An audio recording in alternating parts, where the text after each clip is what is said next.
I'm so I think sorry. it's because you're so. I think it's because you're so excited to tell us your news. I have some fantastic news today, and I am able to announce that I am going to be the SNP candidate in Aberdeen for Ward 6, which is Tillydrone, Seaton and Old Aberdeen, which is where I'm from. So I'm hugely excited to do that. And yeah, I'd love to do it. So hopefully people in that area will vote for me. Fantastic, and congratulations on getting that, because I know it means a lot to you. So I think you'll be an absolutely fantastic candidate for the city you were born. So fingers crossed. What I'd like to do now, before we show our extended interview with Robbie about the Scottish and alternative to the City of London dominated way of running our financial services sector in Scotland, I'd love to introduce you to Paul Dobson from the Ferret, who's going to talk to us a little bit about the series of articles that the Ferret ran over the last few weeks about being priced out in Scotland. Paul, hello, how are you doing? Hi there, thanks for having me. It's a bit of an odd one for me being on an economics podcast, but I will try my best, and I'm sure you'll guide me through it.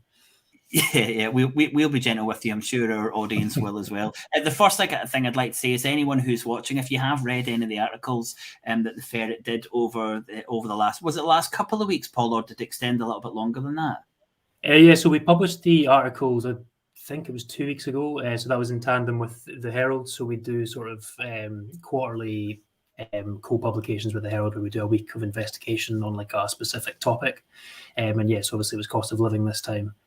So yeah, you can check them out at the Ferret. We prefer you look at them there because there's more great stuff on there as well. So.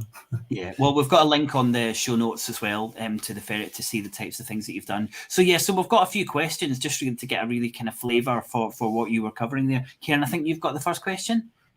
Yeah, I've got the first couple of questions. So Paul, following the Ferret's Priced Out series, what does it tell you about the underlying structure of the UK economy, and why are we in such a mess? Yeah. So I think, our Priced Out series, what we were trying to do with it was sort of to gear in and look at 5 sectors of the economy which are being affected by price rises, with the aim of understanding the cost of living crisis sort of more holistically in Scotland. So we wanted to look at how it's impacting people differently, depending on their circumstance. So we want to see the different ways that the price rises are impacting rural Scots compared with urban Scots, or low-income Scots compared with higher earners. And I think another aim of our investigation was to try and find some winners from the crisis, because all that money we are spending isn't just going into the ether somewhere. It's someone somewhere must have a bulging pocket. So I think there was an attempt to try and find people who are benefiting as well. I suppose, come back to your question, Kieran, the main thing that I learned through working on the series and speaking to people is that the Scottish economy at the moment within the UK seems very ill-equipped to deal with either long-term or short-term price crises. I think it's important to remember that the reason we are talking about the current situation as a cost of living crisis is because its impacts are basically being felt by middle-class people as well as working-class people. So everyone notices when the cost of heating your house goes up, or you're paying more at the pump. And I think what we need to avoid is the short-termism that we're describing the crisis with at the moment. So there's a lot of chat about this being a problem caused by Brexit or COVID or Ukraine. But I think that ignores some really long-term structural problems in the UK and Scottish economies. And I think it's really important that we make sure and we hold to account policymakers, particularly in London, who are trying to use those short-term shocks as an excuse for inaction on the cost of living, basically saying they're like powerless, essentially, to do anything about it. And I think that's something we've already seen the Chancellor do in his spring budget last week. Similarly, I watched Question Time last week, which was a mistake, obviously. I think there was members of the front bench. It always is, yeah. I think there were members of the front bench attempted to do something similar, saying, look, there's nothing any government could do about this particular crisis. But I think that's incorrect. And what was really enlightening for me from speaking to activists and community groups while researching for the series is that many of them feel Scotland has been in the grips of a cost of living crisis for far longer than since, gas prices rose in September, or since the pandemic, or even since we left the EU. And I think, sort of 3 or 4 of our investigations directly reflect that. So they'll be the ones that touched on the unaffordability of rental properties, jobs being advertised under the living wage by companies or even by councils in some instances, and again about fuel poverty in rural Scotland. These are all issues that haven't just appeared overnight and are actually things that have gotten progressively worse. You could probably say over a 10-year period, and I know a lot of people would link that back to 2010, the onset of austerity and things like that. But what the longer term issues seem to have combined to do is just completely erode the average Scots resilience to these short term shocks we're seeing just now. So I mean, what we need to say is there are short term shocks that are making these problems much more acute. Ukraine, gas prices, things like that. But they're not the only things going on. And the other thing about these crises is that they're not just a question of tightening belts and then moving on when prices come down again. Lots of research has shown, we didn't sort of touch on this particularly, but it has shown that cost of living crises like these tend to hit the worst off hardest and for the longest period. And obviously that's intuitive. You'd expect that to be the case. But Scotland already has a burgeoning debt crisis on the back of the pandemic. I mean, that's only going to get worse in coming months, particularly with the energy price cap increase, which is coming on Friday. So one of the things that I found interesting was that 28% of Scots are behind on credit commitments and household bills already. So that's sort of a legacy of the pandemic. But that's an extra 500,000 people falling into problem debt in just 2 years. So that shows you the issues are already there. And the truth is that the most financially vulnerable Scots may be paying off the impacts of this crisis for years to come. So a lot of us, it will be rubbish for the next, year, 18 months. We might not be able to go on holiday, etc. But some people will potentially be paying off debt that they've taken out as a result of this cost of living crisis, for a very long time. So that's why I think it's important that the response to the crisis is not just a short-term policy choices, although they would be a start. I don't think we've really seen them particularly yet anyway. But yeah, I think what we need is sort of a fundamental restructuring of the balance of the economy. So it's serving people across the board much better. Yeah, I mean, I would completely agree to that. I mean, we've also had 10 years of austerity. I mean, fundamentally, the Conservatives aren't not upfront about how they think about economics, and they believe that the markets will solve everything. And I would dispute that and say there's a time for fiscal policy, and that time is right now. We have an existential threat to our lives in the form of the climate crisis. It's really time for fiscal policy. But that is anathema to right-wing governments. They don't want to do that, and they just won't take they won't take their responsibilities as a government seriously. Now, my second question is that on our first episode, Fidel Kaboub joined us to talk about the importance of for any country for food and energy security. So, what has your investigation shown us with regards to these two areas in Scotland, Paul? Yeah, so as you say, we did sort of 2 days of specific investigation on agriculture and energy. So sort of touching on more sort of structural issues or speaking to farmers, things like that. I think, as you say, those have probably been two of the major talking points of the cost of living crisis itself. With the increase in the energy price cap and also sort of Jack Monroe's campaigning, particularly in England, about the retail price index for food, which has been excellent, actually. Well, I'll deal with your question on the energy side first. In terms of energy security, for me, there's no doubt that Scotland can have energy security. There's been a lot of good work done on building out our renewables, even if part of what our investigation shows is that those benefits aren't necessarily accruing to Scots as we would like yet. For example, the research we did showed the massive onshore wind resource Scotland has.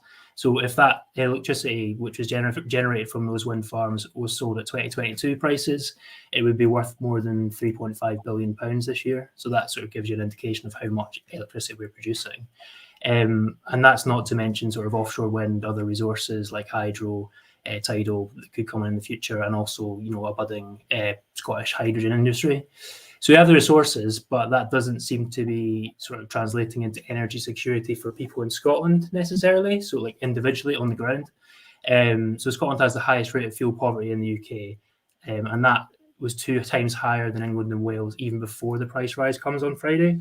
And just sort of taking the latest figures from Energy Action Scotland to obviously combat fuel poverty, they're predicting that potentially 1 in 2 homes in the Highlands are going to be in fuel poverty after the increase of the energy price cap, nearly a Freudian slip there, which is a staggering statistic, really, 1 in 2, particularly when you consider just how energy rich the Highlands are. I think, we broke down those numbers around the value of the electricity that Scotland is going to be producing, and the Highlands was responsible for about £900 million worth of that. And so, that's just sort of untenable for an area which is producing so much energy to be seeing so little benefit. So just to sort of break down what fuel poverty means for people who aren't initiated in that. So it's those people will be living beneath the poverty line once they have paid their fuel bills. So it is a pretty shocking situation. There's a lot of factors that play into that, but obviously when we have a crisis like this, which becomes so acute, and when prices for fuel are growing so much, I think it just throws it into a starker focus, really. Back to the food side, so sort of food security, our research showed that Scottish farmers, like those across the world really, are struggling with current price rises, particularly for things like gas and fertiliser. So they told us they were facing cost rises of up to 200%. And obviously when it costs more to produce food, prices also rise in the shops. That's just natural. Probably the most sort of shocking thing from that was there was a warning from the National Farmers Union that price rises in food could potentially lead to civil unrest. And that obviously seems quite hyperbolic in Scotland, because it's something we've not seen before. But I think it was mentioned on your first episode, actually, I listened to a couple of weeks ago, that Ukraine is a major producer of grains, and we've seen before that downturns in grain production in Ukraine can have major impacts in other parts of the world. I think somebody maybe tied, lower grain production in Ukraine to things like the Arab Spring in the past, potentially. I know that's maybe a causation that's been drawn. But I suppose like the good news for food security in terms of maybe, like a future independent Scotland is that it doesn't look like a structural issue. But that does seem like one which is directly linked to sort of the short-term crisis we're seeing at the moment in terms of high gas prices and Ukrainian crisis. So that's to my uneducated eye. It doesn't seem to me that there's any reason that Scotland can't recover its food security as well as any other European country once these sort of short-term shocks have passed. Passed through. I think that's a really good point, Paul, because the basis for energy security and food security is clear for everyone to see. And the fact that we don't have that at the moment shows that there's something structurally wrong with the way that the economy is structured. I've got, I suppose, a really simple question for you. Has it ever been this bad? Since let's say, since we came out of rationing in the 1950s, has it ever been this bad in Scotland as we face these kind of crucial issues around energy and food security? I feel like I'm slightly too young to say has it ever been so this bad. But what I would say is that speaking to people, it's really clear that people are struggling. And that's before this price increase in energy, which is going to hit everybody really hard anyway.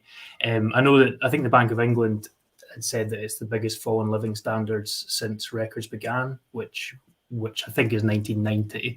And obviously I think things were quite bad in the 1970s as well, although my history of that period isn't great.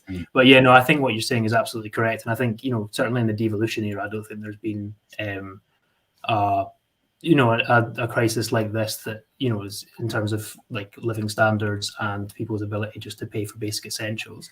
But then that's a point I kind of want to come on to as well, which is I think it's really important the way that we frame the cost of living crisis, because when we actually talk about the cost of living as the media and on conversations like this, what we're actually talking about is the cost of surviving. And I think that I might be being naive in this, but I think in a prosperous country in the 21st century, we should be able to deliver more to our citizens than just the bare minimum. And I think, so most of the things we looked at in our series are essentials, but, we don't want to be in a situation where that's the thing we're looking at. We want to really be moving on to looking at more, things that make life more tolerable than just, eating and having a roof over your head, if you know what I mean. And I'm slightly concerned that if we talk about the cost of living in terms of the cost of surviving and don't sort of focus more on like, let's try and get this to not just scraping by, let's try and get this to like a good, survivable, enjoyable level of living, then that causes problems in itself. And my fear with that for policymakers is that we see things like libraries, community centres, and leisure facilities closed, using the language of needing to save money or to tackle the cost of living. And actually, those are things that we really need to keep in place and to keep investing in, because hopefully when we come through this crisis, when we weather it, we'll be able to go back to a standard of living that is slightly above just the cost of surviving. And hopefully we can sort of discuss it in that sense in future as well. No, I think you've made a couple of really important points here. I think that is that we need to set the bar higher in terms of what we want from our economy. And I think the point you started with this understanding that this isn't just something that's just here for a few months, but actually this is a structural problem we have in our economy. So my last question before you head off, I don't know if you want to answer this on a personal note, but or maybe something that came from the research and the interviews that you did, but how do you think things would change or could change if Scotland was independent? Yeah, so I mentioned to you back the Ferret's sort of non-partisan, so we don't take a stance on the independence debate, but I'll sort of speak for myself here. So I think it's difficult to say because it depends quite a lot on what kind of independence we were to get, and on things like the currency issue, which I'm sure you guys are much better equipped to talk about than I am, and I know you have done on previous episodes as well. The other thing that's going to affect my answer here is the fact that I didn't really discuss independence as a potential policy solution to any of these issues with any of the people I spoke to particularly. I mean, that might just be because major political change in the abstract isn't really at the forefront of people's minds when, your immediate problem is I need to pay bills, or if you're an activist or a campaigner, I need to help people pay bills. So I think, speaking to people, community groups and activists, they were more concerned with the powers that the Scottish government had to make a difference now. So I think, I don't know how much my research will help with this answer, but I'll give it a crack anyway. I think on some of the issues that are more structural, like rent, wages, energy, then there are some policy levers that could be pulled if Scotland was independent.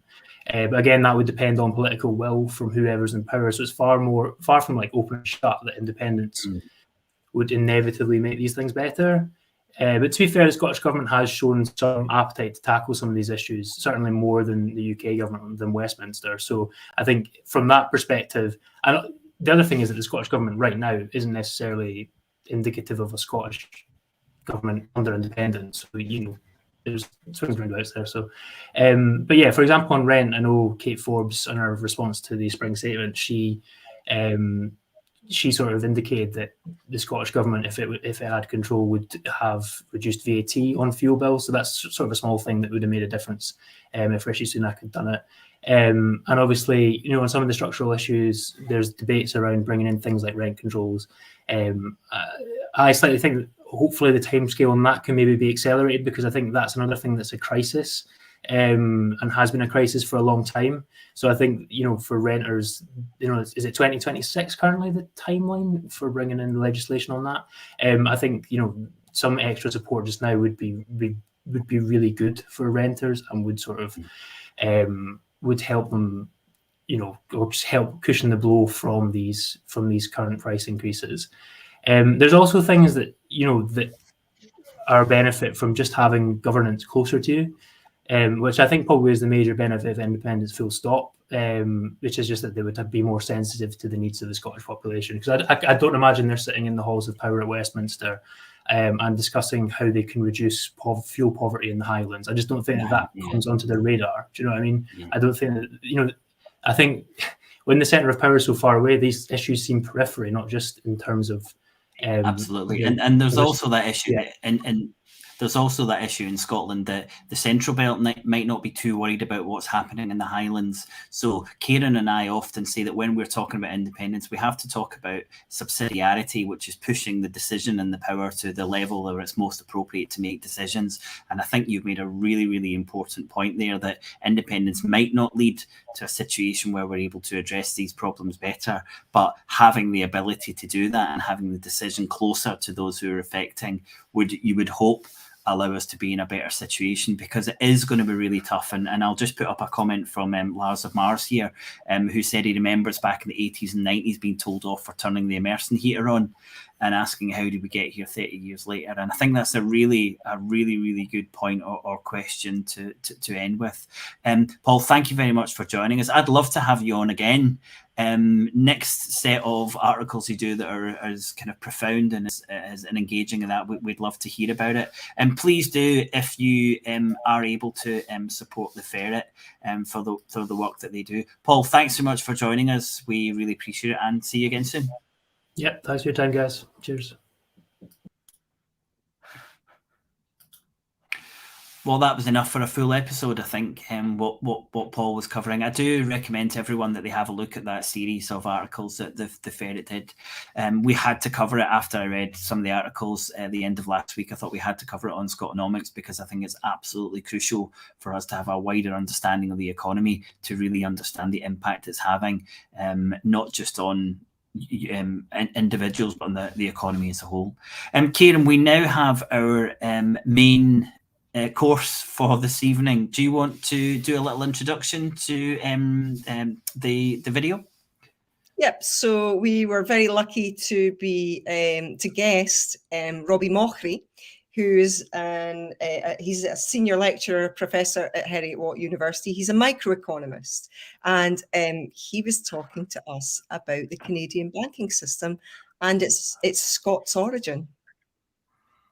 Okay, enjoy this. It's about 50 minutes, so it's quite a long one, but it's fascinating. I think a really interesting perspective of how we could do financial services and banking in an independent Scotland. Enjoy.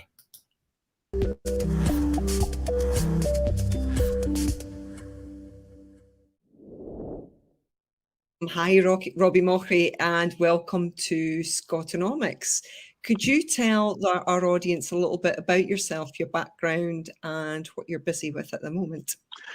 Right. Well, I'm a lecturer or an associate professor is the formal title, but it means I teach economics at Heriot-Watt University in Edinburgh.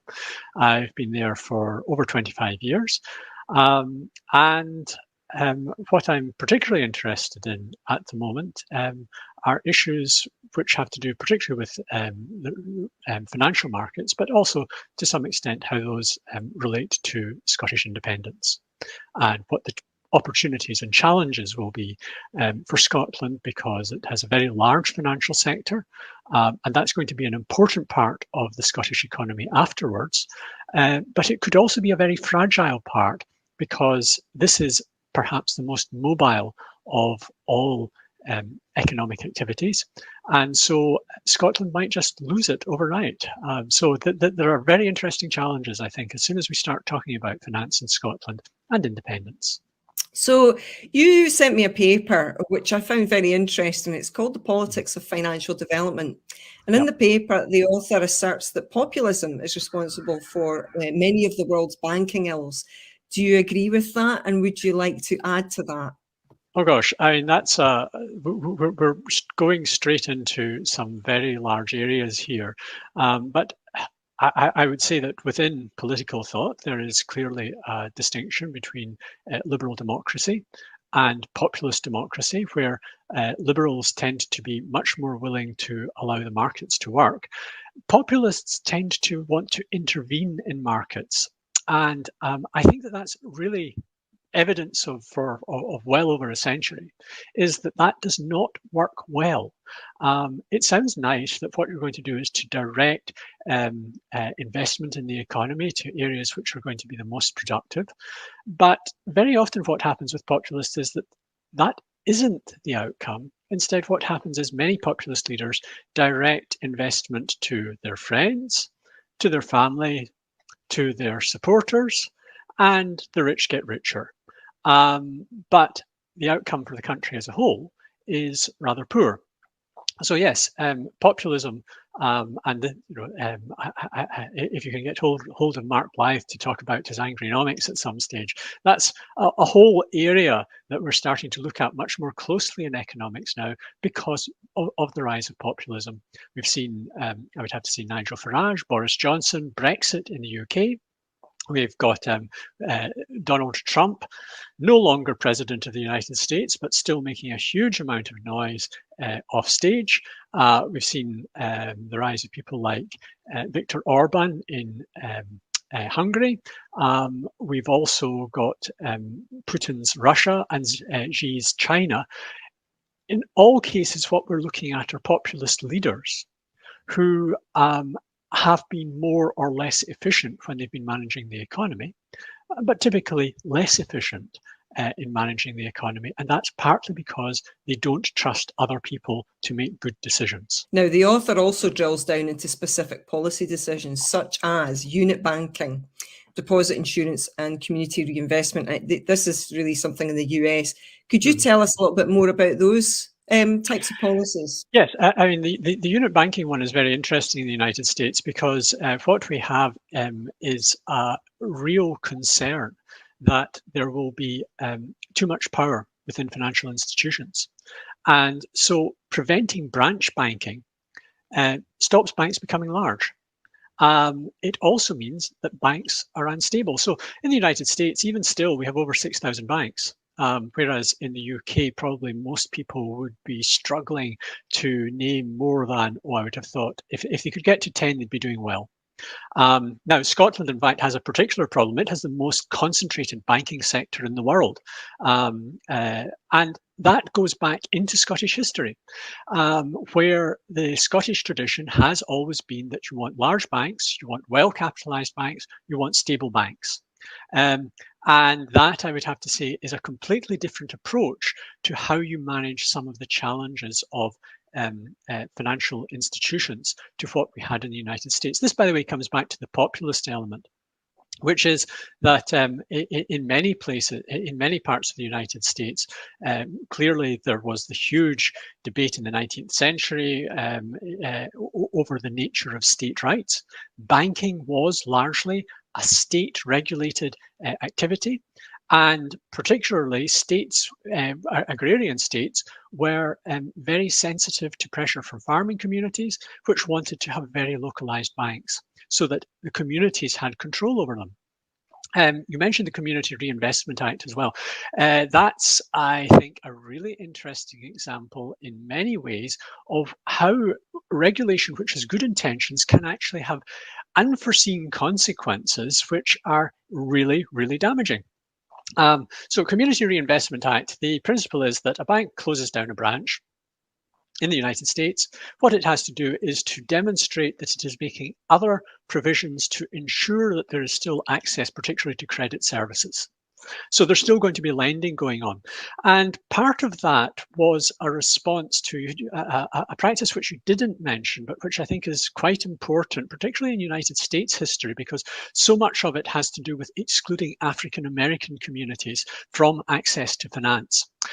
So I'm thinking about the practice of redlining, where credit officers in banks had maps of cities, and they put a red line round areas to which they would be unable to lend any money at all, particularly for house purchase. Now, that sounds like, I suppose, a crude kind of credit scoring. Oh, you live in the slums, we're not going to lend money to you. Actually, what it turned out was, and it's not quite the right language, oh, you live in an African-American ghetto, we don't want to lend money to you. So what it was effectively was to ensure that what was to ensure that banking services were appeared to be non-discriminatory, but the methods of discrimination were indirect and very effective.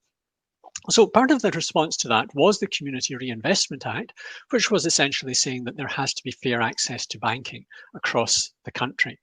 Now, when I say an interesting way in which that kind of regulation can lead to all sorts of problems, one of the best ways that banks discovered around in the late 1990s to ensure that they could meet their Community Reinvestment Act requirements was to go down the route of subprime lending.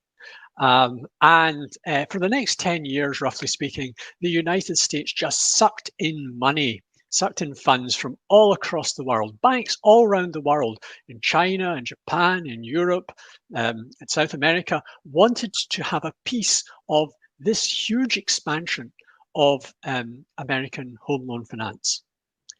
And it all went very well until round about 2005. How does it go well? Well, it's very easy to lend into a bubble where asset prices are increasing because people who are borrowing can sell their investments later and make a profit.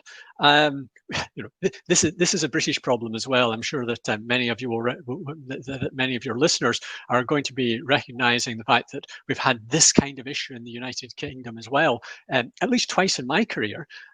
So it's something that happens quite frequently. And what happened was the bubble burst.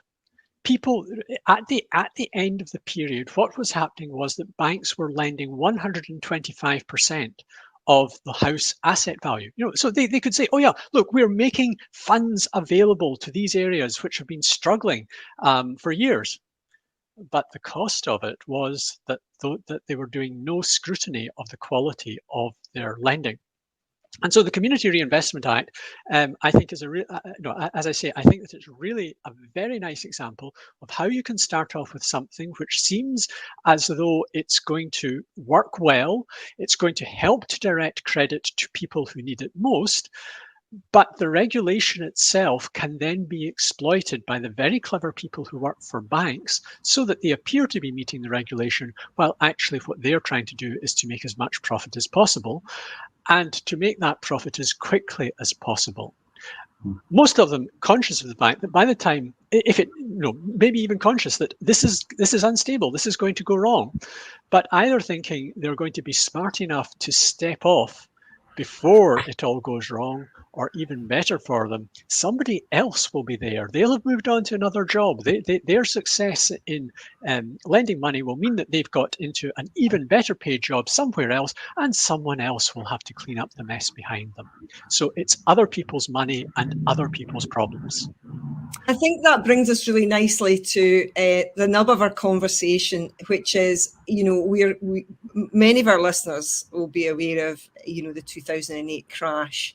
And, you have described some of the things that have led towards that situation. Now, when I talked to you earlier, we talked about the Canadian banking system, and how the Canadian banking system actually originates from Scottish, from the Scottish banking system. So you recognise a lot of things in the Canadian banking system that would be really beneficial to an independent Scotland, really on the whole. So do you want to talk to us a little bit more about those ideas and how they help stabilise the banking system here?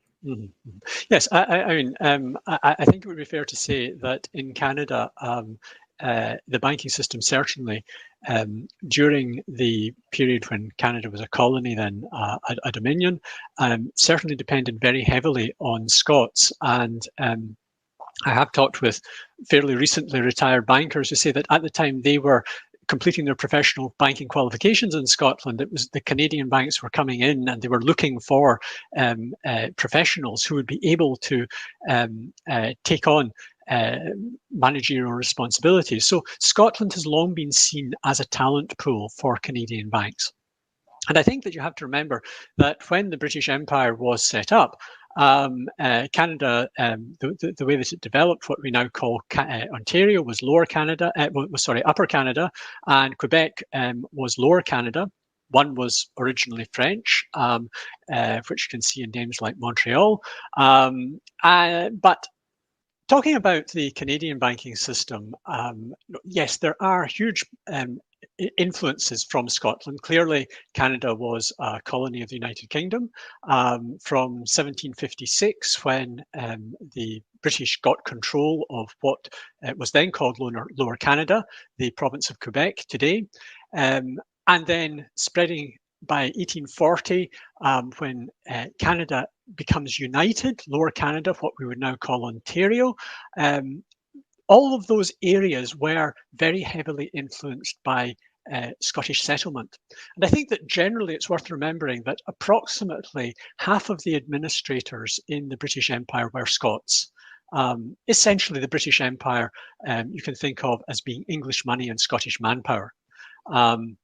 And that worked very successfully for about 200 years. And places like Canada were colonies where people went to settle.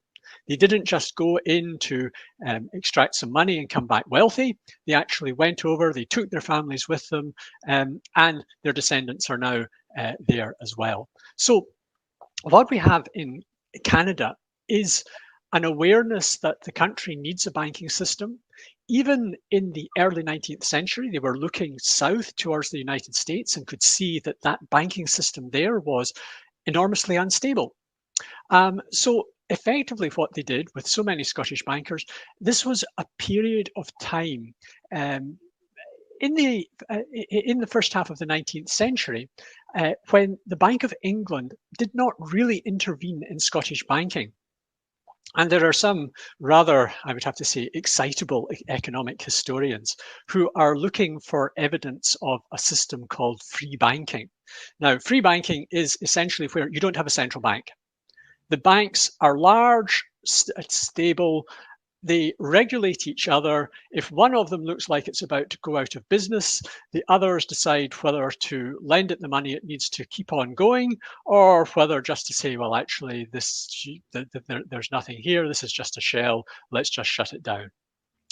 And so there are what we have with what we were supposed to have in Scotland at this time was this kind of free banking, where there were, approximately speaking, 6 large banks and some smaller institutions. But the 6 large banks were large enough that collectively they were able to provide a kind of monitoring of the whole system. There was extensive branching. There was the Scottish banks were all well capitalised, and they had pretty tough lending standards. So the Scottish banks were seen as being large, stable, and well run. And effectively, the Canadians who were getting engaged in banking, many of them, as I say, Scots immigrants, looked at what happened in Scotland, looked at the much less stable system in England, where they had small banking partnerships, looked at the tiny community banks in the United States, and said and decided that what they wanted was something which looked essentially like the Scottish system. So there were national banks set up. They again were extremely well capitalized. But I think that the Canadians developed the Scottish system to some extent fairly quickly, because one of the things which they were very clear about was that there needed to be some degree of community control over banking.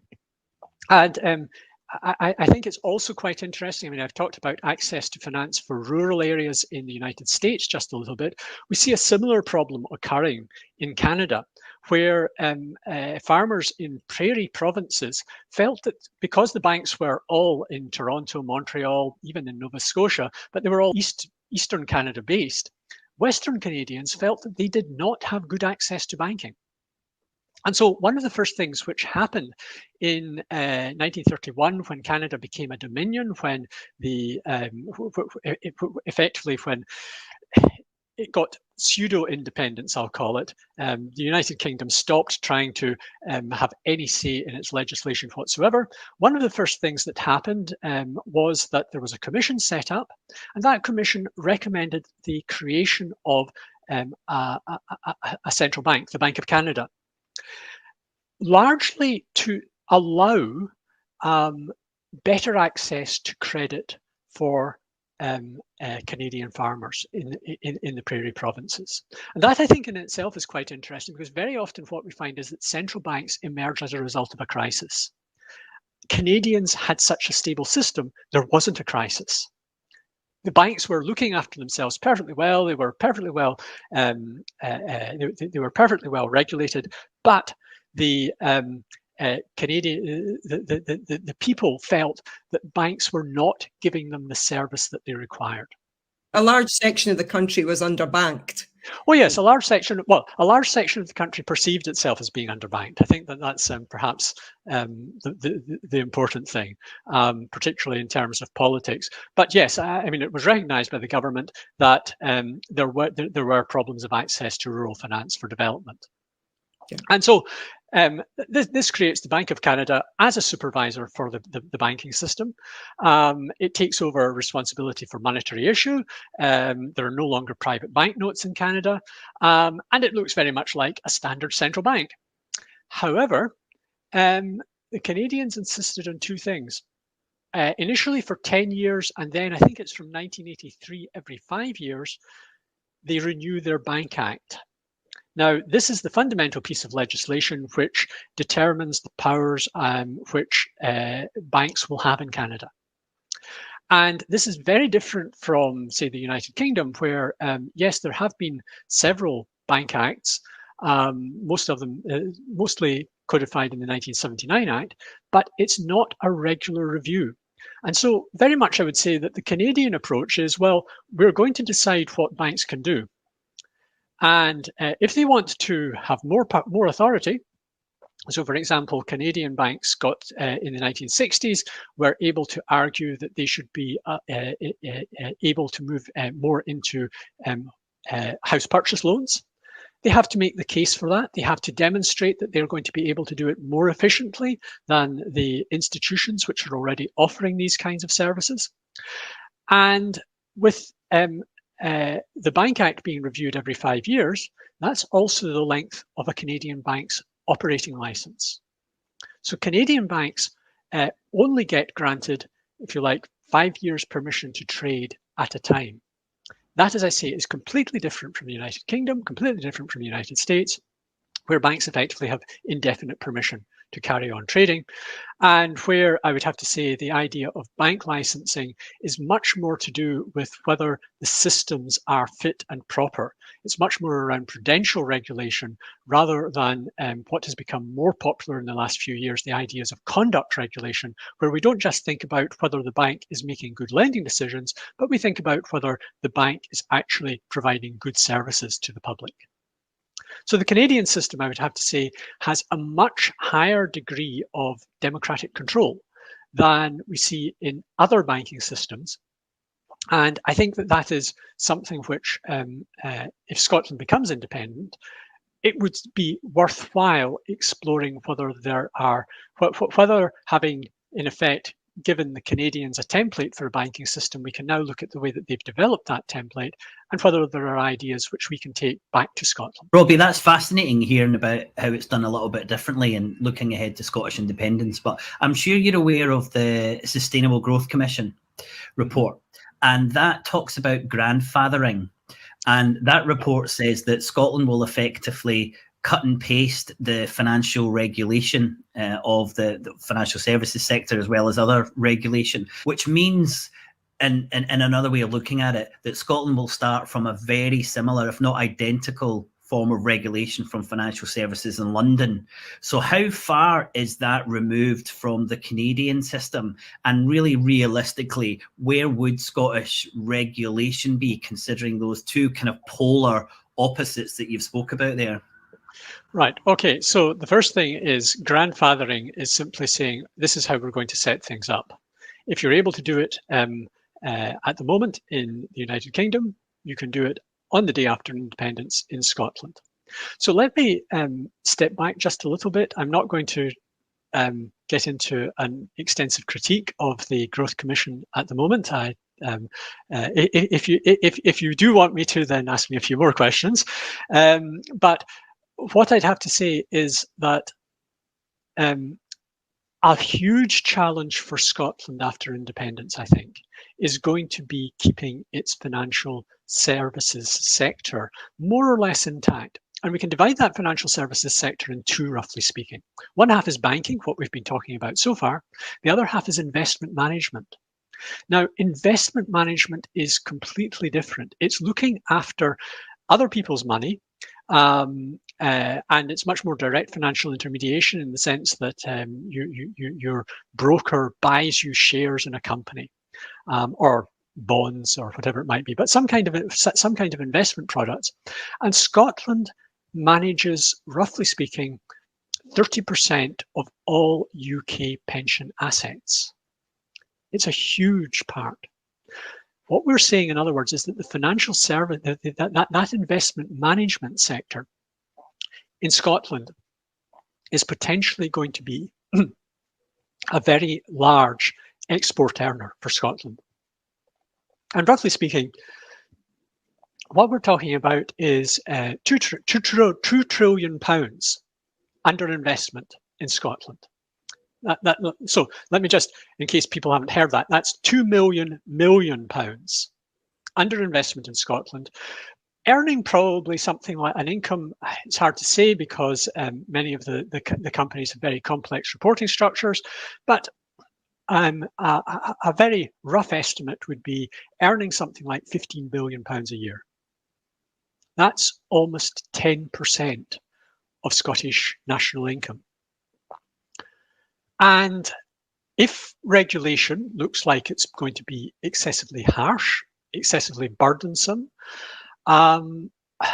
then it's entirely possible that these companies will do what they have done over the last 25 or 30 years. They will happily shift things around. So, for example, Lloyds Banking Group owns Scottish Widows. And when they took over Scottish Widows, they actually moved substantial investments from England to Scotland. General Accident for many years was based in Perth. Then it merged, a couple of mergers. It's now based through Norwich Union. And almost all of that money is managed in England. So these kind of shifts that we're talking about, I mean, I saw a report just yesterday that £200 billion has been transferred from England to Ireland. It's post-Brexit. It sounds like a lot, but if you set that against, let's say Legal & General, which is a £1.4 trillion portfolio, in fact, it's one medium-sized investment manager that we're talking about, shifting its assets from England to Ireland. That's enough to explain a £200 million net shift. £200 billion net shift. So there is a possibility with the wrong kinds of regulations that Scotland ends up losing a large part of that. And roughly speaking, what would that mean? It would be rather like going back to 2008 and having another financial crisis. It's not a great way to start a country off. So this is where I think that the people who were writing the Sustainable Growth Commission report were starting from. And it's also very much, I would have to say, consistent with the approach which the Scottish Government took in 2014, where in some ways, I mean, at one stage, in fact, Alex Salmond said that he didn't want, that he wanted a new settlement within the United Kingdom. Now, what he meant by that was that Scotland was going to go back, Scotland and England were going to go back, in effect, to the Regal Union between 1603 and 1707. But also, what he emphasised was that he wanted as much continuity as possible. And so the way to read this section of the Sustainable Growth Commission report, I think, is to concentrate on the report as emphasising the ways in which Scotland's activities, economic activity, can be completely, seamlessly transitioning from the United Kingdom's activities, so that nobody is scared, nobody moves money, and Scotland remains prosperous, or that part of the Scottish economy remains prosperous. I can certainly see how you could take that perspective, but I also think that you can take the perspective of that the whole point of independence is to do things differently. And I don't think you'll find many Scots who are particularly in favour of this kind of incredibly soft touch approach to regulation, because you said importantly there, you know, that you can have the wrong kind of regulation that supports the financial services sector. And I would say over the last 20, 30 years, we've had the wrong kind of regulation that supported a society. So I think it's important that when we're looking at regulation, that we're taking both sides of that, the who is being regulated and why are they being regulated, on whose benefit are they being regulated. And I would hate to think that Scotland would just take on what was happening in London for the simplicity of it being simple when we're moving forward to independence. I understand exactly what you're saying. Particularly what I think is important here is a concept which economists have become very interested in the last 20 years, which is regulatory arbitrage. Now, what we mean by that is, where is a financial institution going to set itself up? It's mobile. It can be in London. It can be in Edinburgh. Which system of regulation is going to allow it the most freedom? And if people have a choice between London, Edinburgh, and perhaps Frankfurt or Amsterdam, it's entirely possible that they're going to look at what Scotland is proposing as a regulatory framework, and they're going to say, no, we don't want to be involved in this. This is too complicated. That runs counter, of course, to, and let me just, I don't think I've quite emphasized it enough in talking about banking. Canada didn't have a crisis. Australia didn't have a crisis. Why not? Because, bluntly, their bank regulators did not allow their banks to take risks which led to destabilization of the economies. So when we're talking about right regulation, there's an interesting balance here.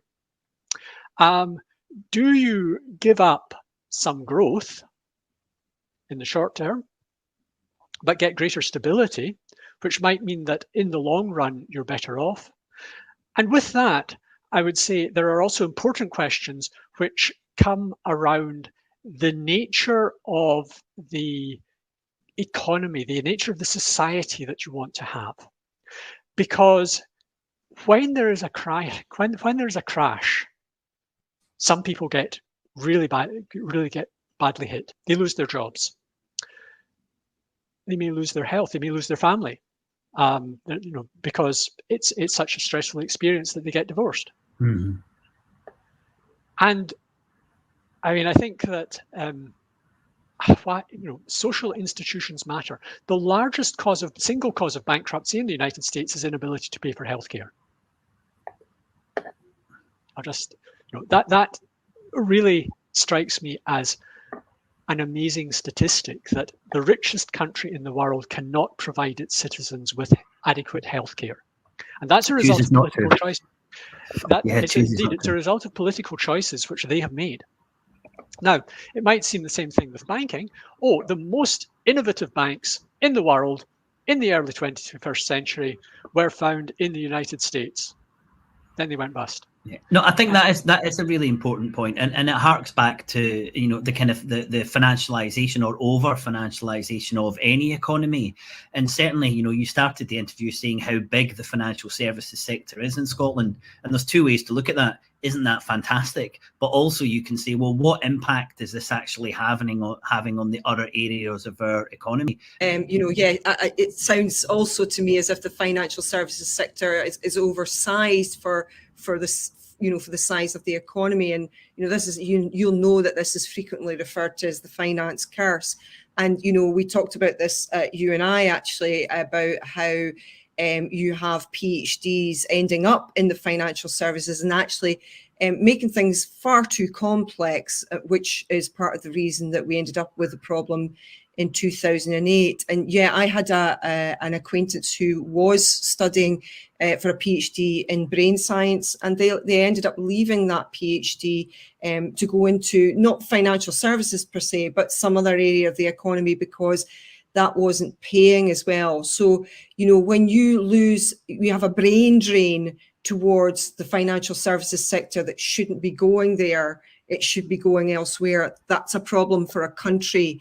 And it's, for a country that's a currency issuer, the dynamics are completely different. You're not scrabbling around looking for currency because you're the currency creator. What you're looking for are the best solutions to make your country function, so that you've got people like you talk about with the USA just don't seem to understand how important it is to have a population which is healthy and alive, healthy, educated. Coming back to the finance curse, yes, this is an issue.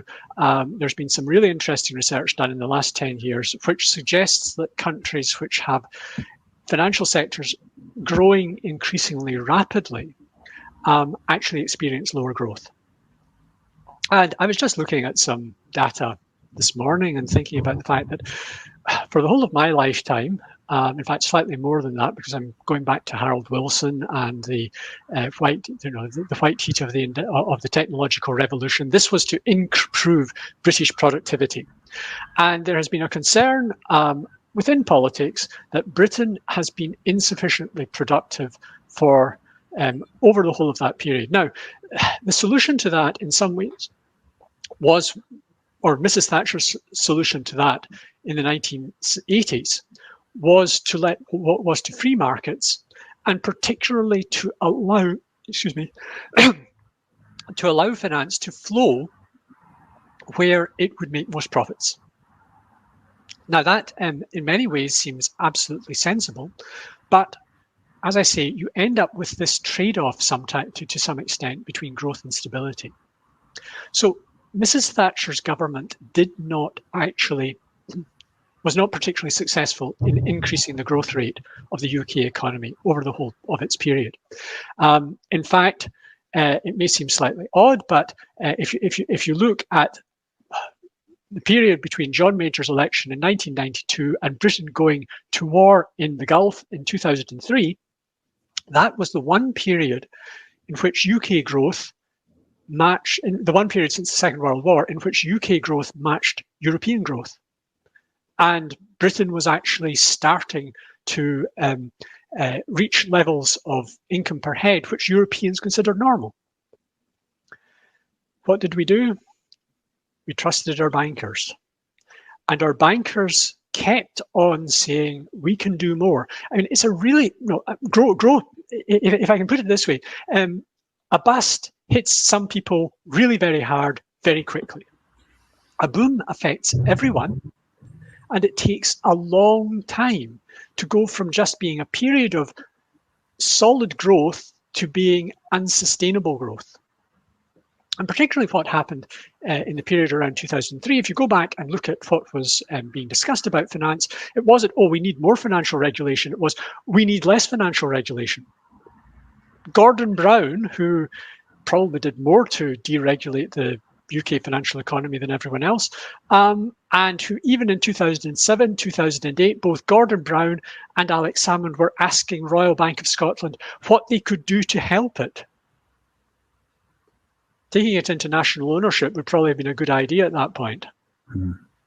Stopping it from buying ABN AMRO would have been an excellent idea. Yeah. But instead, this was a national champion, and we had to back it. Even though financial journalists like Ian Fraser were burrowing into the financial data and saying, this company is nearly bust.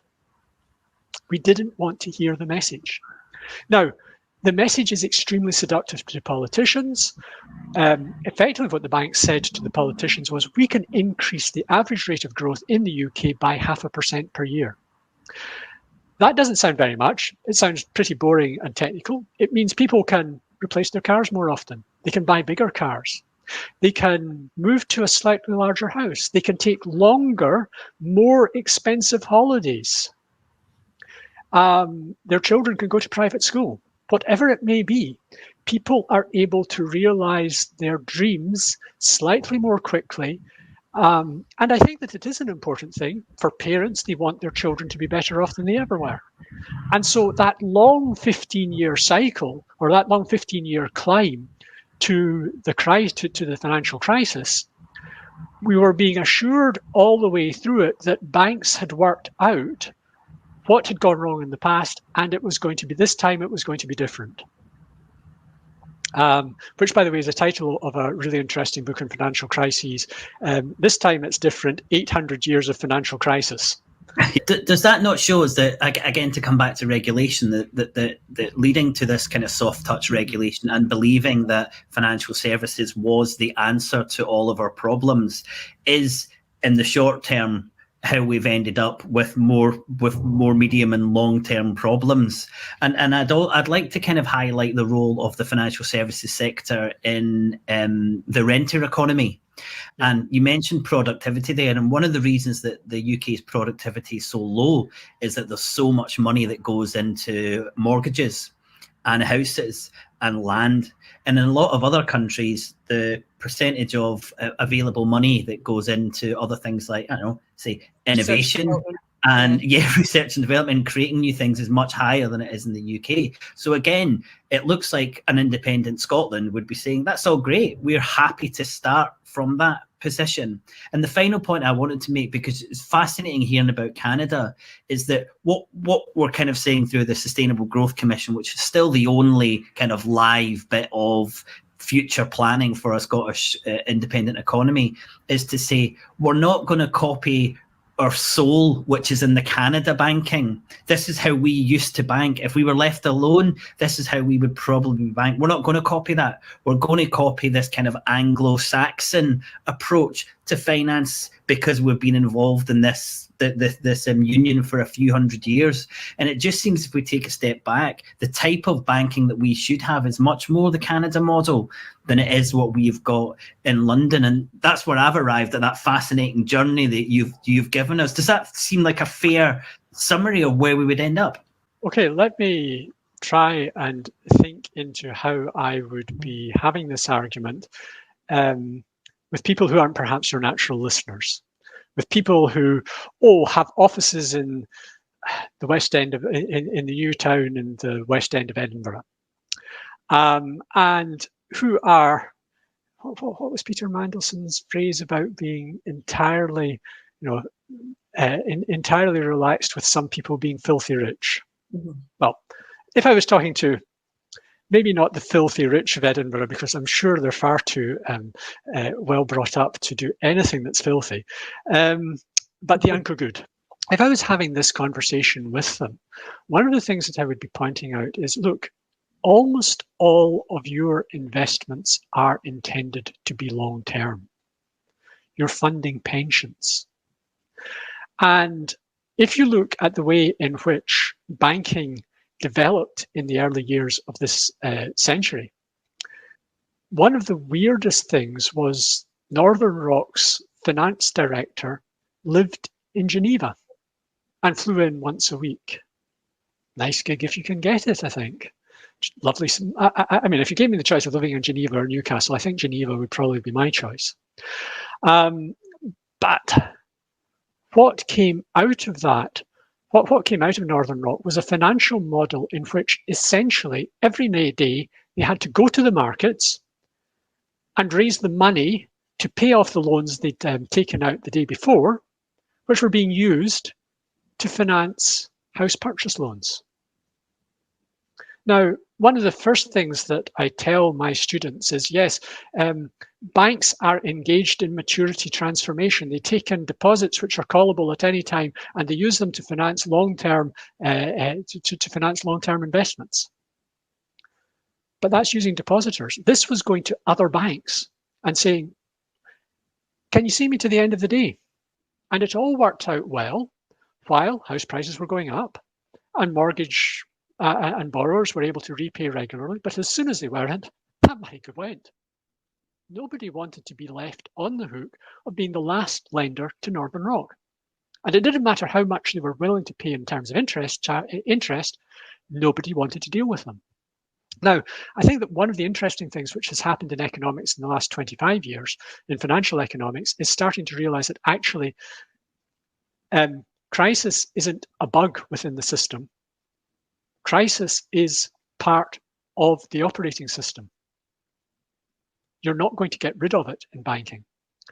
And so for people who are in the rest of the financial sector, what I would be saying is, well, hold on, what you want surely is stability more than anything else, because what you're doing is long-term investment. And that kind of long-term investment is really damaged if every 15 years there's going to be a substantial crisis. So I would say that what we should be saying to this particular group of investors is, and the other thing which you should know by now is that firms which have taken out an ESG mandate have been outperforming other funds for the last 10 years. And that's because if you... Robbie, what's an ESG mandate? Oh, sorry, environmental, social and governance. So you're thinking about how are you going to get towards net zero? You're thinking in social terms very often about what's the relationship between the company and its employees? Thinking about, is this company interested in having a positive impact on the society in which it lives more generally? And governance is, how willing is the company to share information? How willing is it to make all its practices open and above board? How transparent is it? Those companies tend to do well in the long run. No surprise there. They've got good practices. And particularly for, so essentially what I'm saying, what I would be saying to these people is, we do want to have a strong Scottish financial services sector, but we want that Scottish financial services sector to be thinking about long-term returns, not about short-term returns. We don't want you to be worried about regulation getting in the way of what you want to do tomorrow. We want to think about regulation shaping what you're going to do in the next 10 years, the next 25 years. And that, I think, starts to give a different offer to these people. Mm.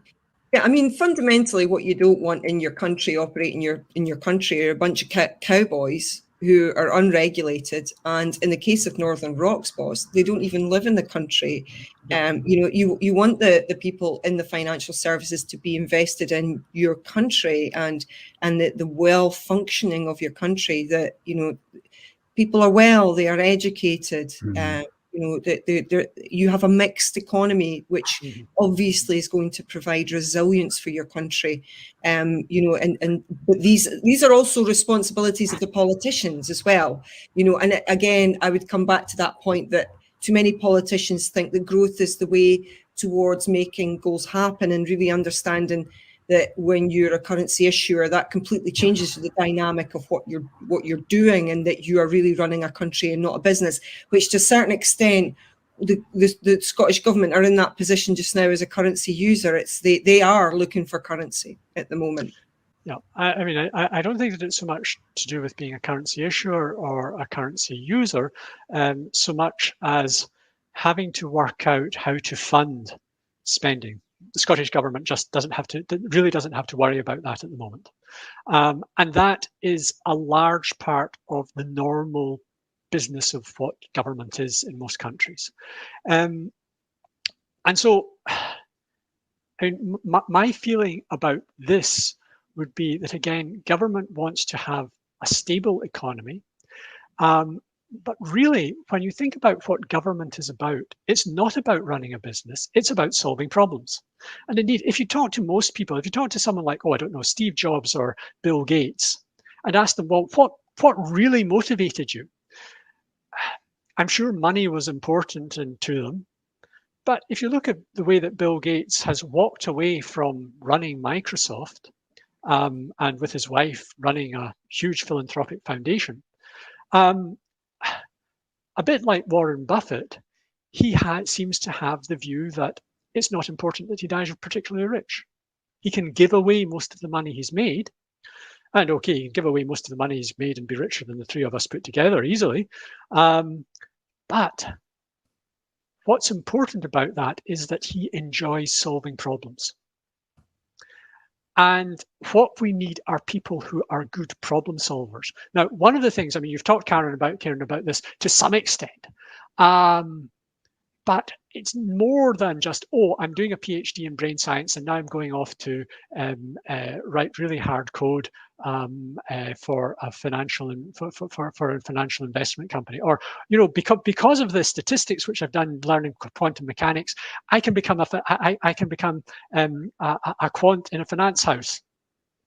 That's not the issue so much as the fact that systematically the best paid opportunities, the most exciting problem-solving opportunities have seemed to be in finance.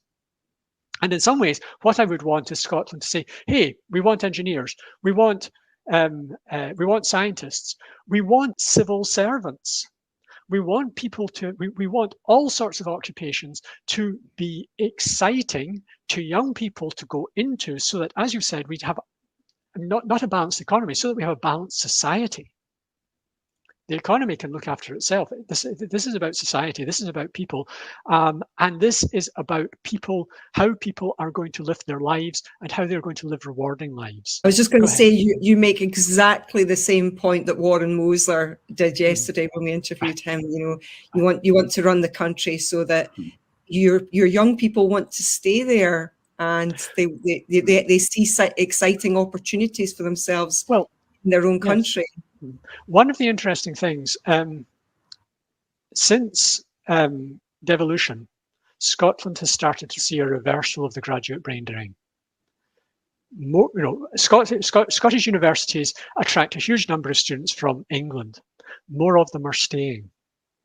And that, I think, is, for me, this is the thing which actually gives me most confidence about independence. If this limited powers of devolution allow us to start to allow Scotland to start growing as a country again, then independence should do so much more. And I think that that's ultimately, in terms of what are we wanting to do in the long term, I think that that is the promise. The other thing is that, yes, we look across the North Sea, we look up the Baltic Sea, and we can quickly list half a dozen countries which have economies which work better for most of their citizens than the UK economy. We don't have to take the UK model. Maybe we're not going to look to Canada, maybe we should be looking to, Denmark or the Netherlands. There are other places, there are other fairly small countries that we can think about which have similar cultures, but quite different outcomes. I agree, and that's what we're trying to do with Scotonomics, is to help people open their minds and have a broader scope of what's going on, because we do too often look to the south when we should be looking much wider. If we're talking about the financial services sector in Scotland, I think it's very important to remember that there are two parts to it. On the one hand, there's banking, and that's something that we use every day. And in many ways, I think that we want banking institutions in Scotland to be very local. In the period running up to 2008, banks in Scotland decided that they were going to become global. At one stage, by some measures, Royal Bank of Scotland was the largest bank in the world. And then it collapsed. We're still living with so many of the costs of that collapse. And we're still living with the vanity in some ways in which those bankers thought that they could make the country richer than it actually is. On the other side, though, what we've got are investment managers. And those investment managers tend to be in the business for the long run. The biggest part of that in Scotland tends to be associated with life insurance and pensions. These are people who want to be able to give their clients returns over 25, 30, 40 years. And so what they're going to take is a very long-term view. But that's an international business. Almost all of its earnings are going to be exports. And so we've got to make sure that if Scotland has a strong financial services sector, that we have a good banking sector focused on the Scottish economy, and an investment management sector which can look across the globe to find the best possible investments. That's what finance is going to be about in an independent Scotland. And when you look at Scotland as an independent nation, can you see those two separate areas of the finance industry doing well? Oh yes, absolutely. It'll be a much smaller banking sector than we had it, particularly in the years up to 2000. I mean, I would imagine that, for example, Royal Bank of Scotland won't want to have its Gogarburn site. Andy Anderson has suggested it would be an excellent place for the Reserve Bank of Scotland to take over. It's got a capacity for about 3,000 staff, I believe, which is more or less what you'd want the Reserve Bank to have. But it would no longer be the global headquarters of NatWest Group. That would go to London. And Royal Bank of Scotland would be a fairly small Scottish bank, perhaps with assets which no doubt sound huge, of about £100 billion. Well, that is going to give it an income of about £1 billion a year, which, net income of about £1 billion a year, which is, by banking standards nowadays, very small. And even that, if we're actually being really tough about it, we might say, well, that's too big for Scotland. We need to split it up. Go back to Royal Bank and National Commercial Bank. So potentially it's quite a different financial services sector, but still one that's focused towards the Scottish economy and Yes. doing its job to Yes. support Scottish people and sure. Scottish businesses. And one thing that I would certainly say is that you would want more public backing of many investments, I would say.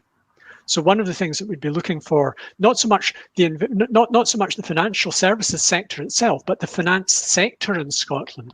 I think that we would be saying, well, actually what we're looking for are long-term investments. And those long-term investments are for the benefit of society, so that government has in some ways, government is going to be providing quite a large part of the backing for them. And what that means, of course, is that government, and this to some extent comes back to bondholders, government and society should be making sure that they are getting the returns from those activities, not just private investors. It's been so interesting. Thank you so much for giving us your time. It's been no problem at all. Interview. Thanks, Robbie. Bye now. Thanks again. Bye. Bye. Bye.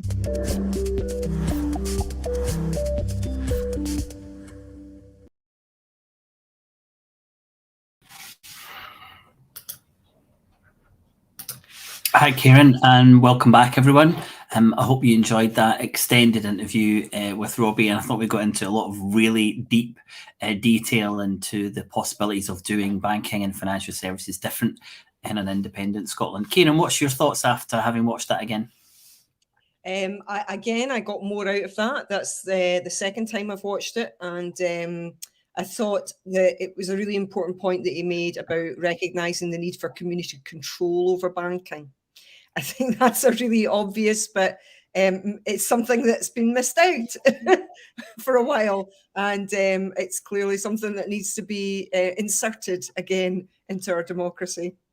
Yeah, I remember when I was working at the British Bankers Association that I organised an event on Islamic finance, and that was this concept that you lend money but you don't make any profit from it.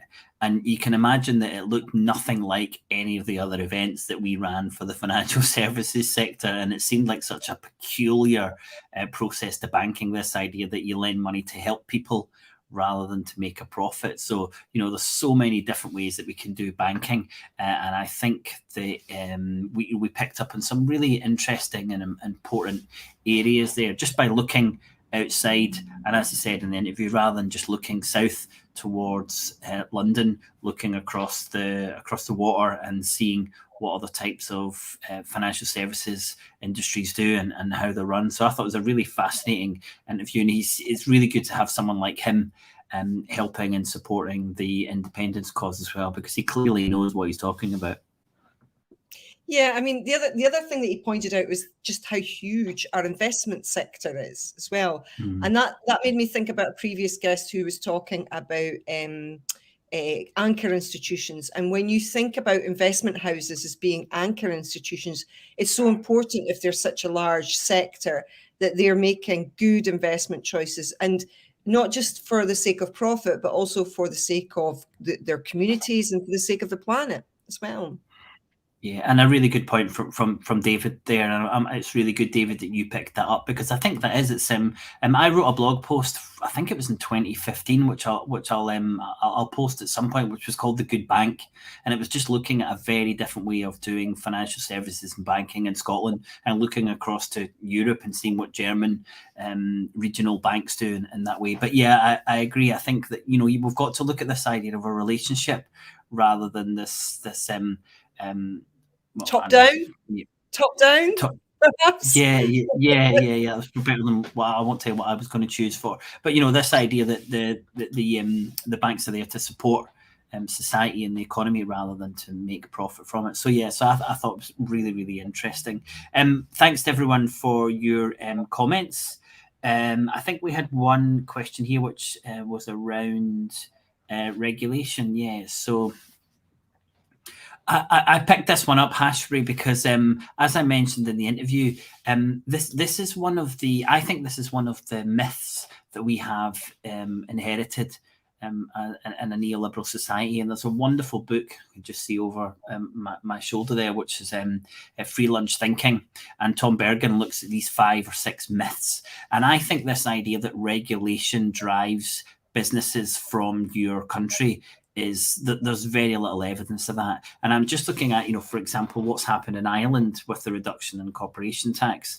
They're expecting to make more money with a lower corporation tax than they are. And the worry was that all these companies would leave Ireland because it was lower tax. And I think that's the same with regulation. There's very little evidence that says that businesses leave countries when the regulation strengthens. And as I said in the interview, a lot of services, financial services, my particular experience, the people in the business are looking for more regulation and more control and more guidance. It's maybe the stakeholders who are in it for a short time who are looking for less regulation. But I just don't think the evidence is there that tighter regulation for a lot of industries means that they're going to move, because businesses don't just invest in Scotland because of the regulation. They're here for not the climate, that's for sure, but what's happening at the moment. But they're here for the educated